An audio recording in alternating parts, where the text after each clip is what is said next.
Yo, what's going on, guys? Welcome back to another episode of Georgia Sports Nation. We got some more Hawks and Braves content coming for you guys tonight, and it's going to be a doozy tonight. With the news we got today, with the news we've gotten over the past couple of weeks surrounding this Hawks organization and just the ins and outs of what's going on, as well as just the recent struggles on court with the Hawks, we're going to be discussing the win against the Clippers as well as the defeat against the Bucks and diving in deeper from what we've seen that's going on with the wrestlers and Trae Young and just how this organization is being run right now.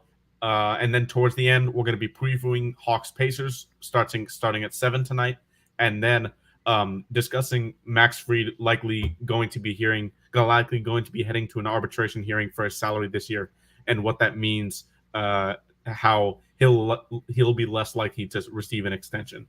So without further ado, Wow. we got OG Big Sam, OG Truth here.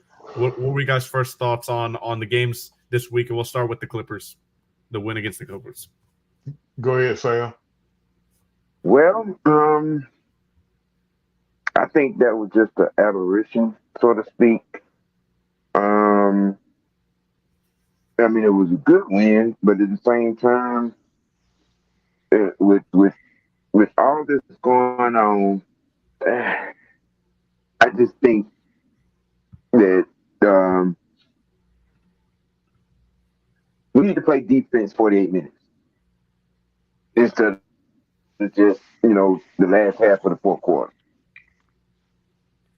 Yeah, and And I've been saying it for the last few days. If you can't play hard nosed defense for a coach like Nate McMillan, something wrong with you.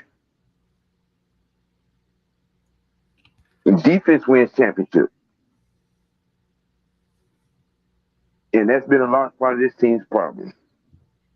We're not playing a full 48-minute game of defense.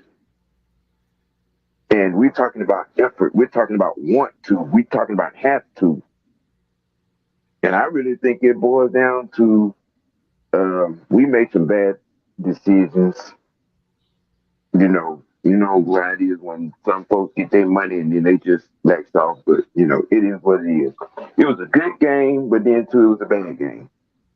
Yeah, in this game, it's weird because the Hawks, you never know what you're gonna get, and we'll go into a deeper dive into the stuff behind the scenes in the organization and the front office later. But just on the court stuff right now, it's a mixed bag. In this game, you got the Hawks getting out to 15, an early great lead in this game. I mean, our largest lead was 17 in that first half, and we the second quarter turned the game around really in our favor when we beat them 41-26 in that second quarter.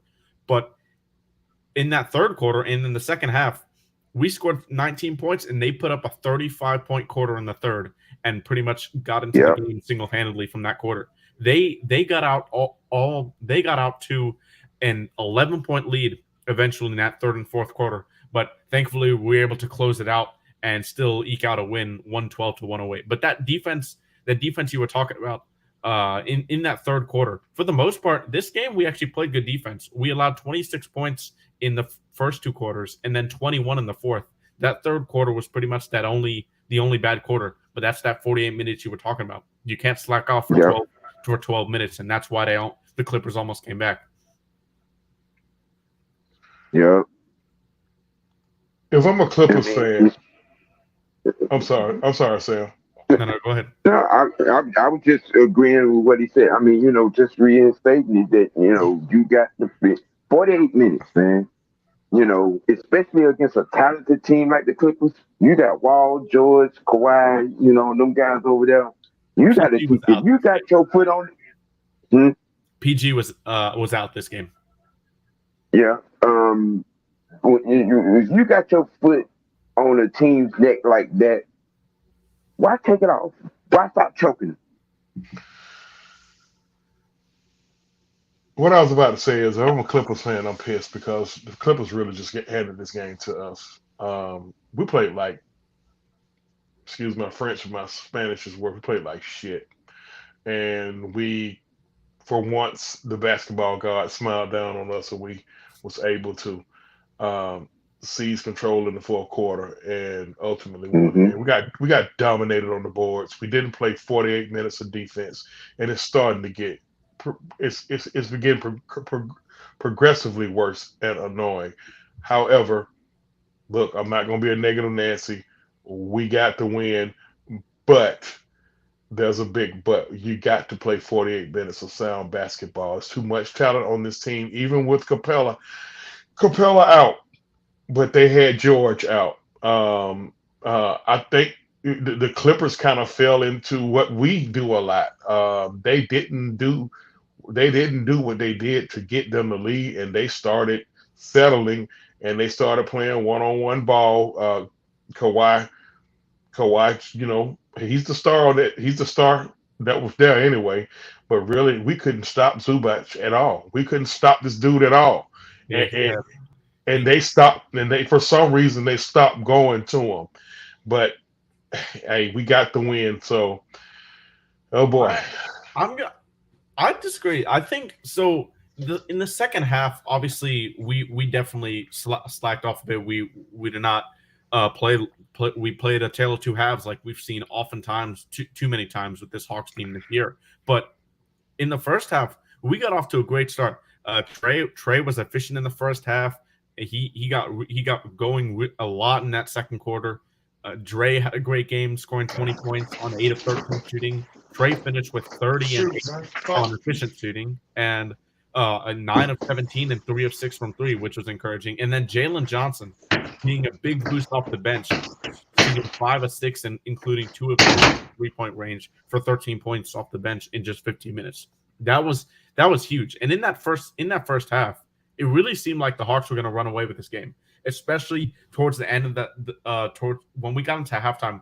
DeAndre Hunter had that steal off the inbound pass, the careless pass, stole it from John Wall, and just absolutely put John Wall on a poster. And then John Collins, he shoots a half court shot just after the buzzer from the other team's free throw line, and it still goes in.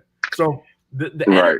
the energy and the effort in this game, it was all there in the first half, and then in the third quarter, everything just seemed to switch up. So, like, we played overall.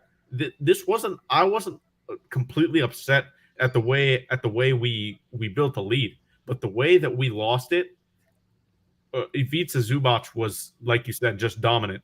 Overall, the Clippers had 21 offensive rebounds, 21 just offensive rebounds, which is just it's absurd. But we countered that with winning the battle in the paint 58-40, and that's where the Hawks have really put their it's been their bread and butter this year. When we win points in the paint, we normally win a game because we're not that outside threat that we have been in the years past with this roster this year. What do you think of how the Hawks were able to take advantage of being the points in the paint with Zubac being a strong rebounder, but we were able to still get around and definitely kill the Clippers in that area? That's what's so aggravating about this team. We have the physical tools to be physically dominant, but I hate using this term, but when you're 6'10", 240 and some change, and you're lackluster in rebounding, you're lackluster in post, you act like you want to run away from the post. That's just soft, man. That's just soft and lazy. You know what I'm saying? And you know who I'm referring to. But and it's the elephant in the room. John Collins should be 25 and 12 every night. There's no reason with his body and leaping ability that he shouldn't be 25 and 12 with at least 2 or 3 blocks a game, man. And that's my problem with him. at the Yeah, There's very, no way I'm sorry, but you should be. It's irritating. it is frustrating, man. At the very least, 18-9 with John. At the very least, man. He's so athletic. Right. He's so gifted. Sometimes he'll go to the post, he'll get the ball and do what he's supposed to, and then with no Clint Capella there, I do not understand why he's running out to the 3-point line. Now, if that's the coach telling them that, then my conversation would be for the coach. John Collins is just too gifted to not. His first move should always be to the post. Okay, he run up on a 7'3" guy that's got a little length, that's not that mobile, and that may give him problem with his length. Okay, then you run out to the 3-point line, make that guy move a little bit, and let's do a few backdoor cuts and let's catch a couple of lobs. Bro, he could jump out the gym, man. Yeah, His leaping ability counteracts that. Yeah, so hey, glad we got the win. That's what I can say. Glad we got the win. Trey did play efficient. Right. Glad we got the win. Yeah, this was a classic. This was a classic vintage Trey game, and the box score and both the game really showed it. When you have Trey getting 30 points on efficiency, he had 8 assists. Trey has had the most 30-point, 10 assist games in the NBA for the last 2 years, or was it 2 or 3? I think it's 2. And he had by far the biggest plus minus on the team as well, plus 11. So this was that vintage Trey Young game, 9 of 9 from the free throw line as well. But I want to discuss this guy. I want to discuss John Collins with you guys a little bit more, because we've seen JC take a much more elevated role in the offense without Clint Capella. He's been close to that 2010 guy without Capella for most of the games. These past 2, he hasn't been at his best. But do you think that we can get JC to be that 20-10 guy, or at the very least, like you were saying, 18-9 when Clint Capella is back? Do you see a world where Nate McMillan, who's not a great offensive coach? I mean, we've seen our offense should be better. Nate McMillan has just not done a great job coaching this offense. I think everybody that is pretty loud and clear. But do you think that there is a way for JC to continue to get these numbers when CC returns? I do. I do. It should be easier for him. It really should be easier, because with Clint there, even though Clint kind of clogs up the middle because he's limited in his offensive abilities, that gives JC. Listen, Sam used the word lazy. These kids are lazy. Okay, move without the ball. You don't need a coach to tell you that. A lot of people rag on the coach for that. A coach should not have to tell a professional to move without the ball. And guess what? If you listen at Lauren Jabbar, the sideline reporter for the Hawks, she listens in on the timeouts, and she come back and she tell us what Nate tells these kids to do, and they'll initially do it, then they'll go back to their old ways. I can't put that on the coach, and saying they're not listening. They're just not listening to Nate. We need to get rid of Nate. No, that's a coward. That's a cowardly way out, and that's a cowardly mindset, in my opinion. Yeah, that's a cop out. Southside. I've said it all week. If you can't play for a coach like Nate McMillan, something's wrong with you. That's just being lazy. I mean, I don't know if he's necessarily the right coach for this team, but there's a clip today on Twitter that said it was on 92.9 the game. They said that the Hawks are pretty much preparing for Nate McMillan to definitely not be the coach next season on this team. And we're gonna get into that. We're gonna get into that, definitely.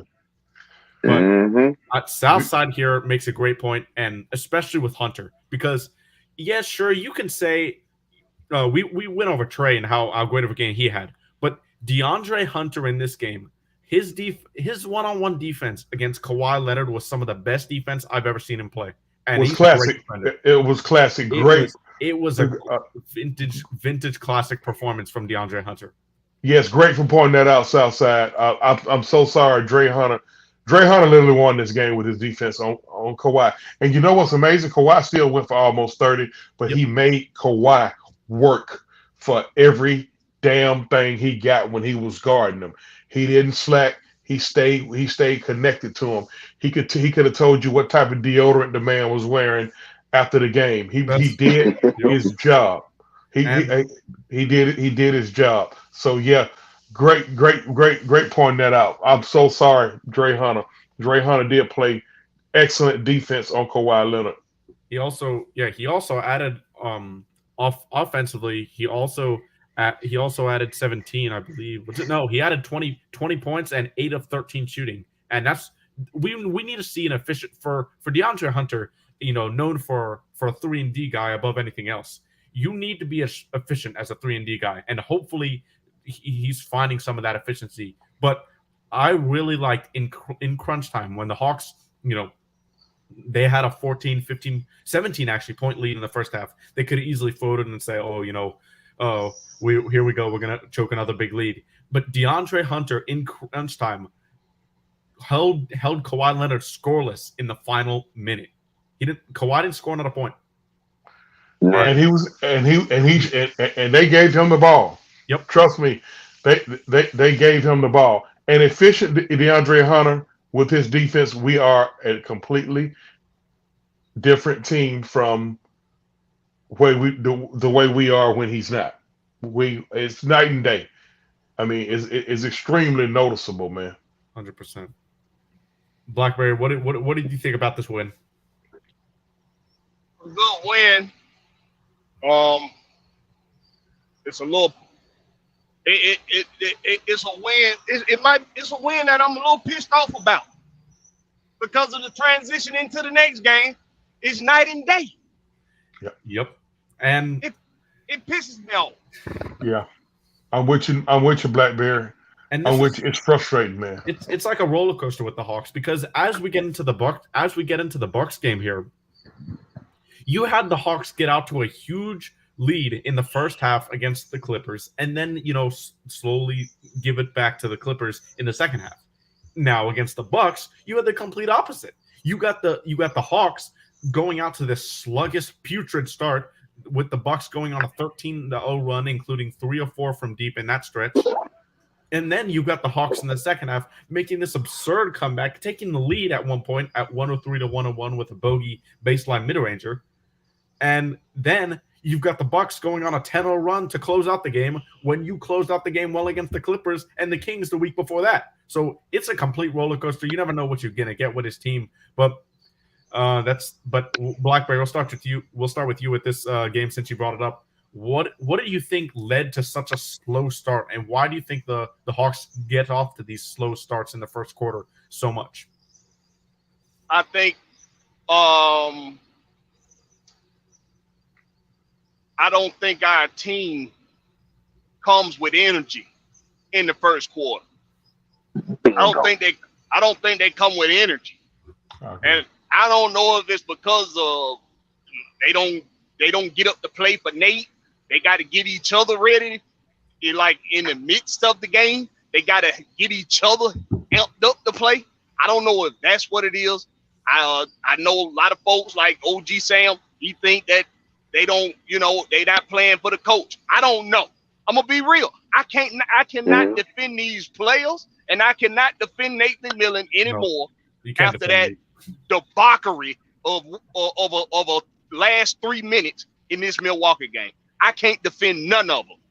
I can't defend nobody because it's like night and day from the Milwaukee game from the Clippers game to the Bucks game, because you have your best on-ball defender on the Clippers' best playmaker with the ball. Mm-hmm. You had DeAndre on Kawhi, but why in the blue hell do you have John Collins on Bobby Portis when we know every time Bobby Portis play John Collins, he have his damn lunch? Why? It don't make sense. That's almost every time. Bobby Portis. A lot of people saying Russell Westbrook might be 6th man of the year. Bobby Portis is my 6th man of the year. He's averaging a double off the bench. He's turned himself into a great player when he had a journeyman to start, when he was a journeyman to start his career with the Bulls and the Wizards, even the Knicks for a season. He's turned himself into a great player. But that's a great point you bring up, Blackberry, to the end of the game too, because the Hawks are both they're in the negative in net rating in the first quarter and the fourth quarter. But in the third quarter, they're in the positive. So we're finishing the game badly and starting the game badly. It's not a great recipe for winning. That's not a great recipe for winning. So it's really the Hawks got to figure out something to get them over the hump at the end of the game and to come out with some energy at the beginning of the game, because we come out at halftime with some energy almost every time. The third quarter's been it's been our strongest quarter in my opinion for the whole year. But Sam, what were you beginning to say for that? At the risk of sounding like a broken record, 48 minutes, gentlemen. 48 minutes. It's in terms of effort. Your mindset in coming into any and every game should be 48 minutes of hard-nosed defense. Okay? If we want to run, what gets you out to run? Good defense. Good defense turns into transition, right? Correct me if I'm wrong. Oh, you are. You're right. If we want to run, we got to play defense from start to finish. And that's what it boils down to. We can't run like we want to because we're not playing defense, and that's a want to. That's an effort thing. Yeah, and it really showed with the stats in the first quarter too. The Bucks were able to hit 9 3-pointers in that first quarter, and they hit 9 in the first quarter. Right, so you'd think, the Bucks are going to go off the 3-point range. This is going to be a blowout. No, they only hit 9 for the rest of the game. 9 after hitting 9 in the first quarter. So, as far as I'm sorry, go ahead. No, I was just saying it's the energy, it's the defense. For some reason, when we come out slow, we'll have the energy to get back to the game, like Southside is saying. And then we can't close it out like you saw the Bucks with Drew Holiday, clutch shot after clutch shot after clutch shot, and with that 10-0 run, the Bucks were able to close it out last night. But we got to stop going down by so many points in the first half, so we have energy to come back if we do in the second. What did you think about this game, OG Truth? I hate to piggyback off what Sam and Blackberry said. You can't just turn it on and turn it off when you get ready. When you're playing a team with championship pedigree. Well, no, forget that. You can't do that with anybody, any professional. You got to play 48 freaking minutes.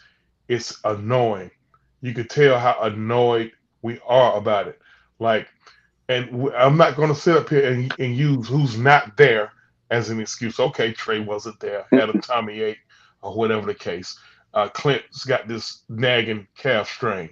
Yeah, Middleton wasn't there for the Bucks either. You in the game, play the game. Now, let me say something in defense of Nate. Nate took a beating because certain guys wasn't on the floor at the end. Now, I went back and I replayed the fourth quarter. With 6 minutes and 11 seconds left in the game, the Hawks were down 99-96. The next 3 minutes, which was a full 3 minutes, with 3 minutes and 11 seconds left, after he put the starters back in the game. Bogey didn't start the game, but he started the third quarter because Holiday stuck it up in the first half, and then he came back and played better in the second half. But Bogey started the third quarter, so he brought in the starters with 6:11 left. With 3 minutes and 11 seconds left, that's when Bogey hit the baseline jumper, and the Hawks were up 103-101. Okay, so the starters went on a 7-2 run to take the first lead of the game. They just didn't finish. Then they started, like Coonan said today, on 92.9, they started chucking up jumpers. Yep, and that was really Bogey at the end. You can praise Bogey. I mean, he was really the fuel to the fire. And I want to discuss a play that I'll show in a minute. He led the comeback. He led the comeback, and then he the game. But and then he came back and started chucking up jumpers. Yep, and it honestly looked like a high school and middle school coach was saying, okay, everybody get out the way. Bogey's the hot guy right now. We're gonna go through him. And I don't know if that's on Bogey. I don't know if that's on Nate. We'll never know. But regardless, we went away from what was working, and what was working at the beginning of the fourth quarter was our bench. Our bench in the beginning of this fourth quarter, Frank Kaminsky scored 10 points in 13 Frank the Tank, baby. Frank the Tank. 2 Frank threes in a row Kaminsky for and Frank. Jalen Johnson. Jalen Johnson and Bogdan Bogdanovic. Those three guys got us back into the game to allow the starters, including Bogey, to have the opportunity to bring us home. But unfortunately, they couldn't do it. And I really thought the play that gave us the momentum to start the comeback was this and one and a great read by DeJounte Murray. Atlanta's had some big comebacks this year. That's a great read from DeJounte Murray. This play really, in my opinion, got us back into the game with some energy. And as you can see, Atlanta's had some big comebacks. It got us back to below 20 points. And while it may seem like nothing, to get a momentum play like that and a great read when our half-court offense was struggling, it gives you some confidence. And after that, that's when JJ came in, had that N1 dunk on the fast break.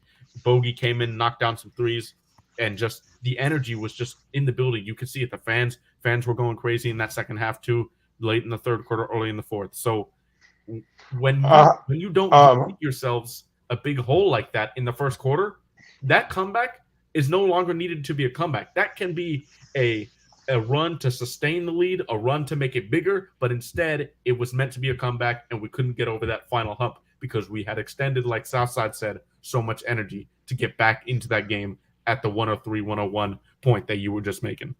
Damn, man, Southside, you on it tonight, because that's what I was going to go into. You sit up there and you exert so much energy trying to come back that you will eventually run out of gas. Now, I will give Aaron Holiday his flowers. He was part of the comeback too late in the third quarter. Aaron Holiday and AJ Griffin, the bench brigade did their job. Listen, when the bench brigade do their job to set it up for the starters to take us home, the starter's supposed to take us home. I'm not going to go in on the coach for bringing back the starters, because that's their job to take us home. That's their job to take us home. Yep. The bench did their job. They brought energy. Bench bringing energy is all you need. My fault is with Nate is you see them guys jacking up them threes like that. I think we still had 2 timeouts. I'm using one of them timeouts to bring them jackasses over to the bench and say, what in the hell is wrong with you? Why are you jacking up threes in a one-possession tight game where you can pull it out? You've been getting inside all second half.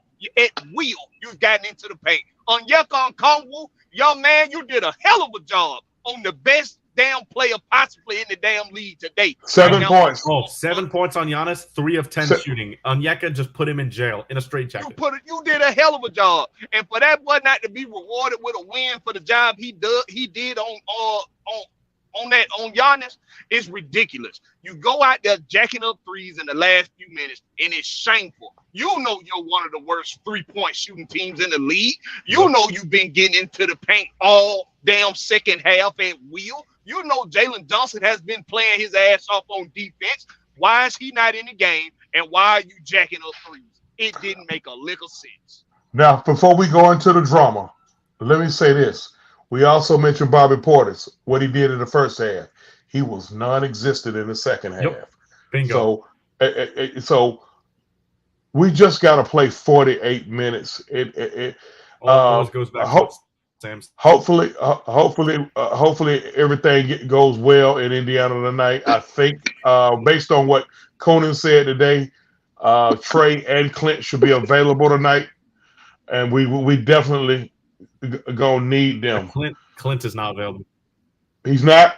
Clint's out. No, he's not. Okay. He's out. Okay. Well, he said that's right. That's getting old, man. That's getting old. Availability is availability, man. I'm really worried about Clint Capella. Calf strains, they're hard to read. I'm a Clint fan. They're hard. They're hard, but we got to also take in consideration. you know what I'm saying, Clint's usage. I mean, you know, he's an undersized center He's not undersized. He's asking to 6'10". toe. He's not undersized.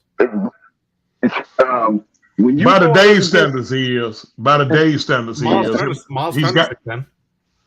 Is he undersized? Do they have the same length? All I'm saying is when we're asking Clint to go up against, you know, guys that most times out of 10 bigger than him night in and night out, and you got a 4 next to him that like to hang around the 3-point line. I mean, what do you expect? He's gonna wear down, man. He's gonna wear down. He's gonna wear down. True. That's true. But the thing is that John Collins, like, when I don't think he doesn't like to hang out the 3-point line. I wouldn't say that. I think it's more of because he's not the primary role man. We need to use Clint Capella as the primary role man, right? Because if we don't, he's useless on offense. JC can at least knock down a mid-ranger. He struggled from 3, obviously, this year. But I think that's the reason why JC is always at the 3-point line. I don't think it's because it's his choice. But one thing I wanted to bring up before we just go ahead, Sam. Go ahead.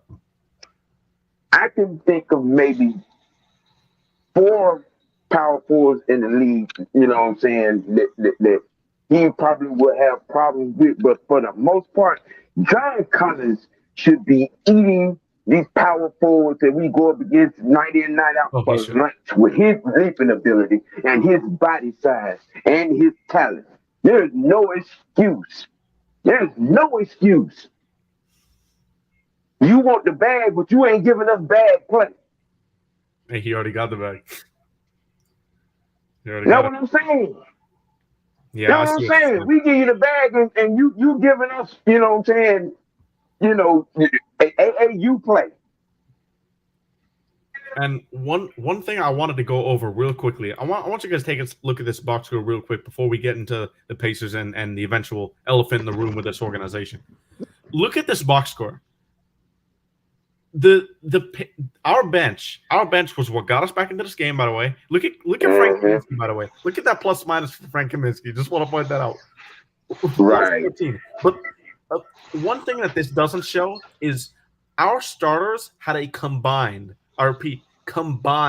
22 points with 10 minutes left in the third quarter. That is how poorly the starters were playing in this game. And DeJounte Murray, we got to bring this up. I'm sorry. DeJounte Murray without Trey, 4 for 16, 9 points, 5 assists, 4 rebounds. You got to be better. Got to be better. Got to be better than that. When your superstar's out and you lean on your second star, you got to be better than that. But just shout out to the bench, really. Shout out to the bench. 100%. Bogey, this was a vintage performance from Bogey until the fourth quarter, and when he started shot chucking. Jalen Johnson brought all the energy. He's taken more threes that I like. He's taking them with confidence. So hopefully he can do that. But do you guys think that Derek Favors will crack this rotation tonight? He need to. Probably. They probably didn't play him the first game because he had literally just signed. But especially with no Clint, I expect to see him get a little burn. If not tonight, definitely tomorrow night in the Monday game against Miami. It got to be tonight. He only on a 10-day contract. Yep. Right. He'll have 6 games. So Wednesday was his first. This will be his second. Tomorrow will be his third. And then, like OG saying, Monday against the Heat will be his fourth. So he'll have 2 more next week after Monday. But he has got to hopefully we can see that. But a big deal in tonight's game. The biggest news, other than Clint being out for us, biggest news just in the game in general is Tyrese Halliburton. He's down now at least 2 weeks with an elbow sprain and a bone bruise. That's huge. That's huge loss for the Pacers. Obviously, the backup point guard duties will go to Andrew Nembhard and TJ McConnell, or Timothy John McConnell. That's as I like to call him. He's, in my opinion, TJ McConnell is one of the best defenders in the league. He's gets underrated so badly in terms of just his physical play and the way he's able to shoot those fadeaway mid-range jumpers. So what's going to be the key tonight to stopping McConnell and Nemhard, just like we couldn't stop Halliburton when the Pacers were just running to the paint and we couldn't stop them downhill the last time we paced them. 48 minutes. 48 minutes. 48 minutes. I hate to beat a dead horse, but hey, keep dying, horse. 48 freaking minutes, man. 48 minutes. 48 minutes, we beat this team easily. Oh, yeah, we do. Especially without Halliburton. This game should not be close. And you should be getting inside. You should be penetrating 80% of this game. Oh, yeah, you should be penetrating 8%. Well, what these team been doing to us? They say, oh yeah, you know what? No Clint Capella. Okay, y'all gonna play on Yeka Okongwu how many minutes? Okay, we just gonna keep going inside. Yeah, and that's what they do. Miles Turner, for all the glory that Miles Turner gets, and he's a great shot blocker. He is not a good defender. There is a difference. A very key difference between a shot blocker and a defender. Miles Turner is not a great defender. He does not alter a lot of shots. But when he has the opportunity to block a shot, he's excellent at it. So you can. He's a help side guy. He's a help side guy. Exactly. He'll come get a shot, but on ball defender, he's not the greatest. I also want to see 100% agree. I also want to see Okongwu win the rebounding matchup. Turner is not a great rebounder for a center at his size. So I want to see Okongwu win the rebounding matchup tonight. And then my last thing is, besides 48 minutes, I think what can help our defense is our offense. If we score efficiently and take smart shots, don't take these long threes that creates long rebounds and run out opportunities. If we score, we're going to stop them from getting out in transition. Plain and simple, because they got to take. You can set up your defense, and they got to keep it up. And you can set up the defense exactly. You can set up your defense when they got to take the ball out of the basket. So offense is a key to our defense tonight for sure against a team that really is young and is going to want to literally run us out of the gym. Go on to get to it, Mikey. Go on to get to it. Game started for 16 minutes. Go on to get to it. All right. Now, the big question. I'll let OG Truth introduce this segment, but we saw today, Nick Ressler has his fingerprints all over this team. Travis Lang had to step down, didn't feel comfortable with how with his decision making and power. What is going on with this organization right now, and how do you guys think this can be resolved? Let's get to how we got here. How we got here goes back 3 years. Big wrestler Tony interjected himself into what was going on with Travis Schlink. He basically boxed Schlink in to fire Lloyd Pierce. Lloyd Pierce at the time was a lame duck head coach. They wasn't gonna retain him anyway. Yeah, no way. So you boxed him in to fire Lloyd Pierce because allegedly your superstar was unhappy with him. Your superstar was going to talk to your son, Nick Ressler. Your son relays everything was going on with the superstar to you. You go to the GM and say, we need to do something. They fire Lloyd. Nate was the lead assistant. Lightning strikes in the bottle. We make a finals run. Now, if you don't re-sign Nate, you look like an idiot. Yep. Okay. Even though his record is not that great. So, he got 750 wins. So you don't win 750 wins in it. Well, I'm saying in the playoffs. I'm saying in the playoffs. Yeah. Okay. Now, by that happening, you handcuffed yourself, because if you just let Lloyd Pierce finish out the season, now you make Nate McMillan and whoever else interview for the job. Now you're not obligated to rehire or hire Nate McMillan, give him a 4-year deal, and now we won't be at this point right here. So now let's fast forward to this point. So basically what we're being told is Nick Ressler is running the show. Okay? Nick Ressler is running the show. Landry Fields has been promoted to the I guess the guy who's gonna pull all the triggers on the deals. Okay. Now they just brought in Kyle Korver to be up under Landry Fields. So guess what is about to happen? If the boo boo hits the fan, who's gonna lose his job first? Who's gonna lose his job first? Who between who? Nate McMillan. Nate. Chase. Well, no. Nate's gonna already be gone. Yeah, They're gonna fire Nate. They're gonna fire Nate at the end of the season. But guess what? Now it's gonna be two guys that you're gonna be paying for the next 2 years. Travis Slink was signed all the way through 2027 or 2029. Okay, I think they've already paid him $40 million, so he's gonna be gone at the end of the year. You're paying him. Nate's gonna be gone at the end of the year. You're paying him. You're gonna have to hire a new coach and pay him. You just brought in Kyle Korver to pay him, and you've upgraded your son to run everything, and you're paying him, but we can't go into luxury tax. Go figure. Now, I just had to throw that part in. I'm sorry. Excuse me if I sound like I'm preaching. Keep cooking. Now, how does this get fixed? I don't know, and I hate to give you that answer. I don't know, because Trey Young's going to have his paws and his fingerprints on anything that goes on with this organization. When you start hearing stuff like Schlink got basically strong-armed into – no, he didn't get strong-armed into – they pulled a move to get DeJounte Murray in here without his consent. Pretty much, yep. That's what we saw in the Athletic article today. Nick Wrestler, Landry Fields, and I guess Trey Young. But I'm going to say Nick Wrestler and Landry Fields. They brought him in, pulled that deal. Travis didn't like that. So after they did that, to shut him up, what they do, they promoted him to president. Then right after they promoted him to president, they traded Kevin Huerter. Travis Slink did not like that one bit, and he let it be known.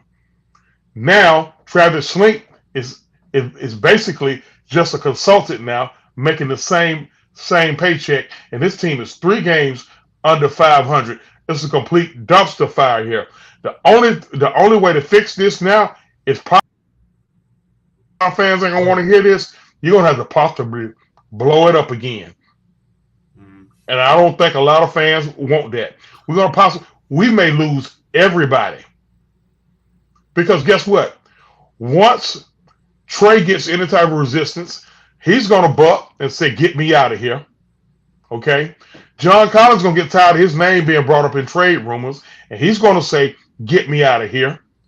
DeJounte Murray, we haven't locked him up yet. DeJounte gonna say, "Fuck it, I'm out of here too." Yeah, he's here. He's here through next year, but after next year, yeah. Okay, all right. Clint Capella, well, he hasn't started his extension yet, but Clint gonna be like, "Hey man, what the hell is going on? I need to go too." It's just a dumpster fire right now. It's really disheartening, and I don't know what we're gonna do to fix it. Y'all go ahead. Go ahead, Sam. I'm right now, and I'm Grumpy OG, bro. You called this a year ago. Oh my God! I was arguing with you about it. We tore each other head off about this. Yeah, I put this entire situation at Trey.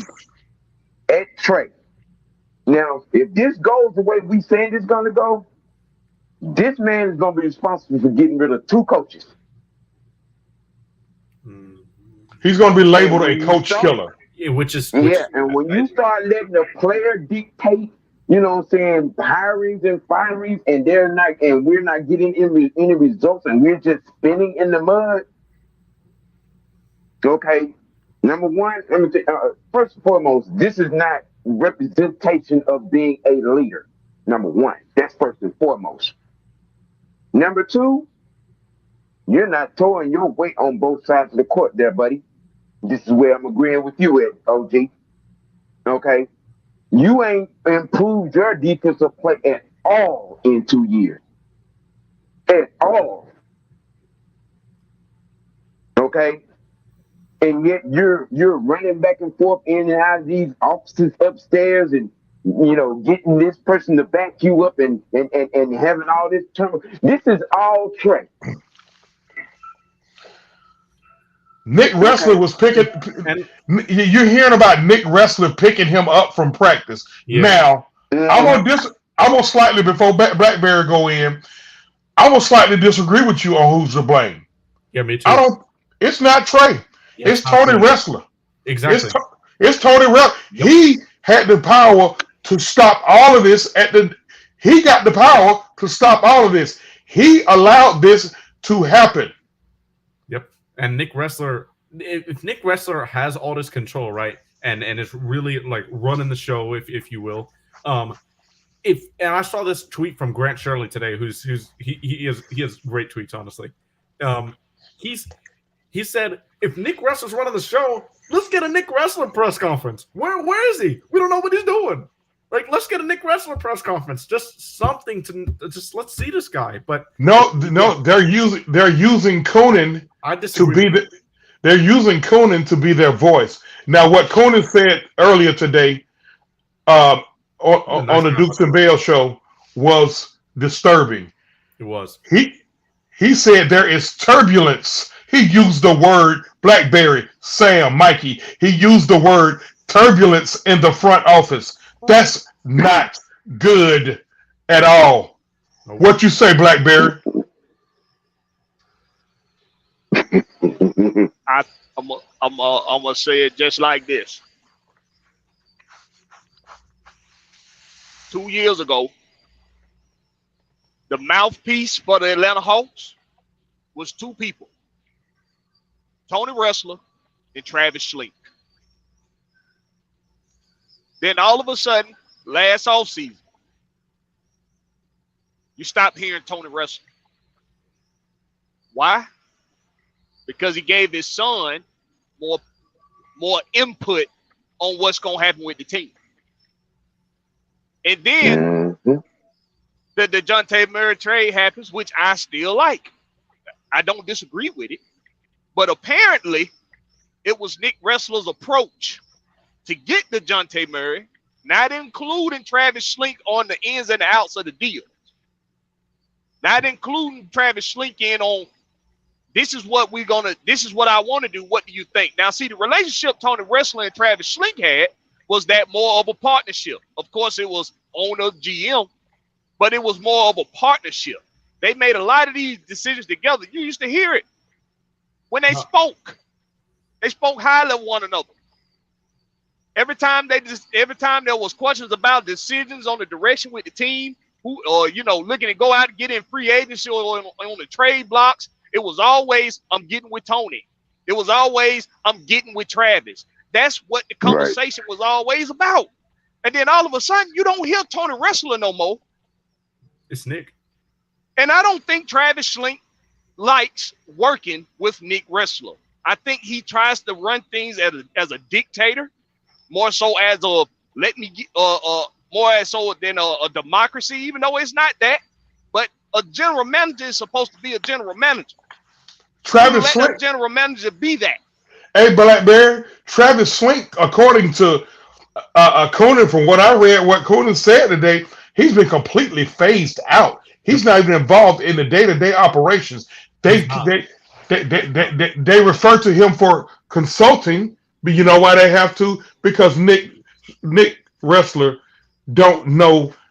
He probably couldn't run a damn church league team right now. So now, when it comes to major decisions, he's got, I got to call Travis. And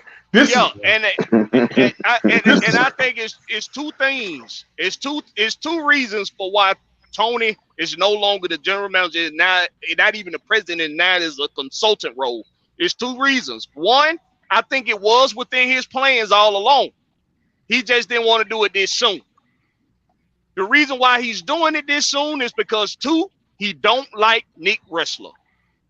His relationship before he tarnished his relationship with Tony, he'd rather take himself out the situation. And that's exactly what happened. Yep. Now I'm gonna go back. I'm gonna go back to Landry Fields. Landry Fields is like, oh shit, oh boy, It's my time to shine. oh boy, I'm in the thick of this shit now. oh boy. Wait a minute. They just hired Kyle Korver to be up under me. Mm-hmm. So if you're Landry Fields, Blackberry, Sam, what are you thinking? Based on what just happened to Travis Schlink. Uh-oh. What are you thinking if you're Landry Fields? Like, is he here to replace me? Kyle Korver probably like, I don't know what the hell. Now. I don't know the hell y'all got going on, but I'm gonna take this money. I'm gonna take this money. I'm gonna take this money. Look, Landry Fields is his boy. Landry ain't got no problem. Fields was Travis Schlink boy. That was his guy. Yeah. So now you add in, they let go 2 guys that Schlink had brought in, and then they brought in 2 of Landry Fields' college classmates. I can't make this. This is, oh my God. I need a drink. Yeah, this is a crazy saga. It's honestly so bad. And I remember when the Hawks, great.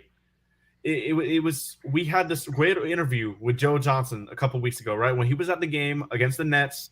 And it was a great game, by the way. That was a really good game. We lost, but that was a great game to watch. And yes, it was. Joe Johnson said, first class organization, great guys in the front office. He loved his time in Atlanta. Where did that go? The answer to that question? They wasn't there. When Nick Ressler walked in the door at State Farm Arena, it left. It's gone. No, they wasn't there. That was the Atlanta Spirit. Yeah, that's that Joe Johnson played for. That's when the wrestlers took it over, and when Nick Ressler came in the door as of last year, when he got more power to say what happened to this organization. That's where they went.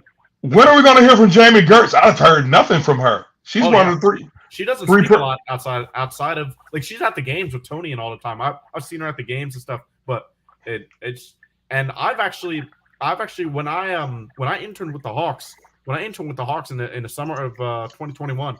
I had a conversation with Steve Koonin for a couple minutes. This guy's a really nice guy. He was so positive in everything was saying about the Hawks and when he was talking to the group of the interns and stuff. But now when I heard him today on 92.9, he didn't sound. It looks like he is so shook at just what is going on. He is not happy. His words were, everything is not 100% of that. Not 100% of that is true. Meaning, he didn't say it was a lie. You got to think about it. How he moves now. Whenever there's some BS, he'll call BS on it. He didn't call BS today. He did not. He kind of felt uncomfortable answering the question. And I don't know if y'all noticed it or not, because we're going into the 7:00 hour. I don't know if y'all noticed it or not, but the questions shifted to football. You know why? Because somebody tapped Dukes and Bell and said, all right, let it go. Because Koonin felt uncomfortable with those questions. Because Koonin ain't going to lie. So, and I'm with you. And I feel, Sam, and like I said, I don't know. I can't defend Trayon at this juncture, but I do agree with True that I don't think this is on Trey. I don't think he got that much influence on the operations, but I think Nick Ressler show as hell do, and I think this is all because of him. This implosion within is because of Nick Ressler. Yep. And Tony allowed it. He did. And as we close the book on that saga with the turmoil of the Atlanta Hawks right now, hopefully we can go on the court tonight against the Pacers and have a good representation of on the court, because we know what's going on behind the court, behind the scenes is not great. But as we end the show, before we end the show tonight, I want to talk briefly about what we're hearing about Max Fried. Obviously, Max Fried's contract ends after this year. He's going to become a free agent. That's what's looking more likely to happen. He has his arbitration hearing, and he hasn't got an extension yet. With the salary cap going up, or sorry, not the salary cap. With the with our payroll going up, that's what they claimed. That's what they claimed. Our payroll should go up. We aren't seeing Max Fried get an extension. We're not seeing the